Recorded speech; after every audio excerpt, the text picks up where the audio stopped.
La durée de sommeil, elle va être effectivement variable d'un individu à l'autre.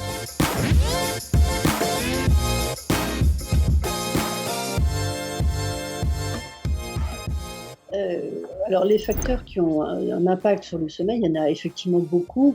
C'est déjà tout ce qui concerne notre mode de vie qui va éventuellement nous stimuler d'une manière trop importante et faire que le soir, du coup, on va plus du tout avoir sommeil. Alors c'est vrai que depuis une quinzaine d'années, on a des habitudes qui ont énormément changé. Déjà, il y avait l'arrivée de la télévision il y a 40 ans.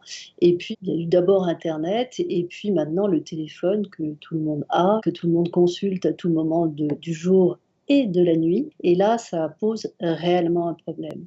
Mais après, il y a d'autres choses, hein. S'il fait très chaud, vous allez pas pouvoir dormir. S'il y a du bruit, vous allez pas pouvoir dormir non plus.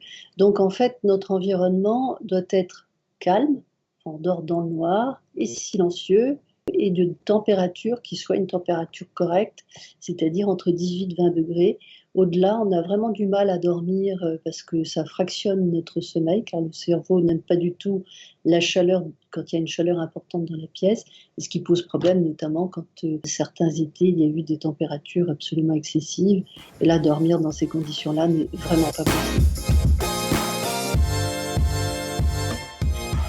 Alors, il y a des facteurs génétiques qui interviennent dans le sommeil à différents niveaux. Il y a des facteurs génétiques qui interviennent pour la durée de sommeil, c'est-à-dire, il y a des gens courts dormeurs et des gens longs dormeurs.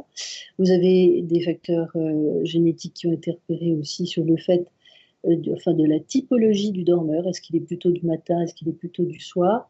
Et puis même en termes de qualité, on voit des familles qui sont des familles de mauvais dormeurs. Là, pour le coup, on n'a pas identifié un gène du mauvais sommeil, mais c'est vrai qu'on remarque souvent que dans les antécédents familiaux, l'un des 2 parents dort mal ou prend des médicaments régulièrement pour dormir quand on voit un patient en consultation.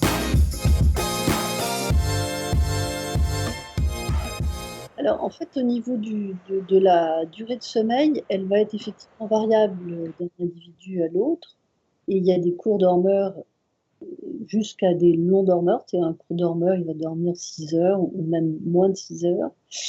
Et un long dormeur va dormir 9 heures, 10 heures, 11 heures par nuit. Et tout ça pour la même fonction. C'est-à-dire qu'on n'est pas mieux quand on est un long dormeur qu'un court dormeur. La seule chose, c'est qu'il faut que ce soit vraiment spontané. C'est pas quelque chose que vous vous imposez. C'est-à-dire que vous ne vous mettez pas en restriction de sommeil.